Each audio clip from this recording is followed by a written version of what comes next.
So today I'm going to talk to you about file management. It's a pretty dull topic, but for me, the reason I'm doing a video specifically about it is I think it's a really, really important topic. If you don't get it right, you get in a complete mess, a complete muddle, and it's going to cause you a lot of time and pain. So it's fairly simple to get right. That's the good news. And I've learned lots of tips from various people that I've worked with or have worked for me who've told me how they've done things in other organizations. And I've basically found a system that works really well for me and the teams that I work with. So I've already covered that you need to choose a file management tool, whether it's Dropbox, whether it's Google Drive, whether it's 365 or something else. That doesn't really matter. I think the only exception to that is SharePoint. And when it comes to SharePoint, you get into a file management system that's a little bit different from what I'm going to talk about. But the first thing you absolutely should do is just build yourself a war room. And credit to Mike, who's one of the directors of Roy. He told me about this one.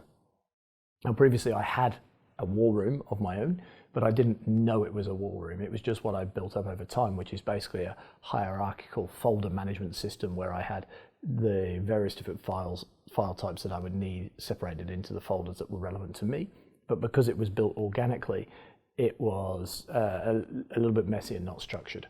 What Mike gave me is he gave me a off-the-shelf, here's a structure for how your folders should be organized. Clearly you can see here the key sort of folders you've got. You've got places for your shareholder agreement, places for accounts, places for trademarks, places for your sales and marketing plan. They're all nicely broken down. And as you start going about your business, you might find that the war room that you've got doesn't quite fit. So if that is the case, then simply just rename or change or delete a folder. But providing you start with a top level, it's going to make your life a lot easier. From there, what you then need to do is obviously build your subfiles. So if you go into one of your folders and you've got 3 different categories of document that you would store in there, create 3 subfolders. Now, I don't have a template for that because each business is very, very different, but hopefully looking at the top level, you can figure out what subfolders you're going to put in there.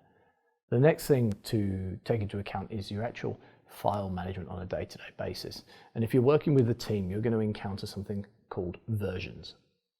Now, versions are changing depending on the software you're using, because a lot of the file management systems have inbuilt version control. For example, in Dropbox, if you save something, you can go back into the version history and you can find the previous version. That is great, but for me, I don't find it to be very effective to go back into the admin portal to go and trawl through the various different archives that exist. So I've learned from one of my old graphic designers, actually, a file management system that I found works beautifully for our business, and that's simply to label the documents you're working on. So every time you work on a document, you make a significant change, you change the version number. So we work on version 1, version 2, version 3, version 4, all the way through. But if it's a minor change, you might go version 1.1, version 1.2, 1.3, and then only when you've got the next major change do you move to version 2. Now that's effective because if you're, let's say you're working on version 5 at the moment, and all of a sudden you've sort of questioned what you've done and you think that something's not right, rather than having to just go through the last version, you can go back to version 2 or version 2.1 and you can find exactly what was happening at that stage. So it's particularly important when you're working on graphics projects, video projects, or software development, because they're where you need to see the iterations that are happening, but it could also be copywriting and that side of things. And the other thing you need to do is obviously get your whole team into the habit of naming conventions and making sure they're following that. So when at my marketing agency, the way we work is we call things proof 1, proof 2, proof 3. And we want to be very clear internally that these are proofs we're working with. And then when we've got something that's actually going out to a client or it's going out to be released to the media, we call it out. So it's proof 1, proof 2, proof 3, and then out. So we know in 2 months' time we've forgotten all about the project. If we open up that file and we're looking for the most recent one, we can load the out document and there it is. And there's one little extra thing there, and that is if you've got different outputs, so maybe you're sending it to print and you also need a digital version, you'd have out-print, out-digital. That way you know which one's for which, and then everything else is stored below. The last thing I would do is I'd create a folder called archive, and that is within each project.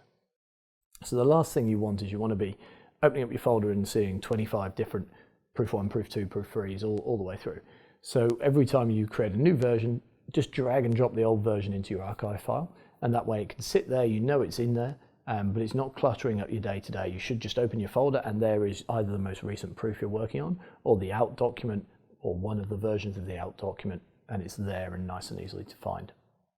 If you're onboarding new team members or new directors, you've got to clearly train them on the technology you're using, but it's a good idea to document your process. That is not particularly hard, but just document, this is how we name our files, this is our folder structure, this is where particular files get saved. And that way, everyone's going to be working from the same sort of process. You might also want to consider permissions. So you may want to lock your folders down so files on your internal drives cannot be shared externally, but then you may want an external drive that is available for being shared with clients. You just got to, if you're developing a particular piece of software, you don't want someone being able to grab the entire folder, copy it and send it out. That's not good from a security perspective. So it's a lot better to have it locked and controlled. That way you know who's accessing it and you know whether someone can send it externally or not. Okay, so that's file management. I hope that's helpful for me. I know that if someone had told me that at the beginning, it would have saved me a lot of pain. So here's hoping it saves you the same.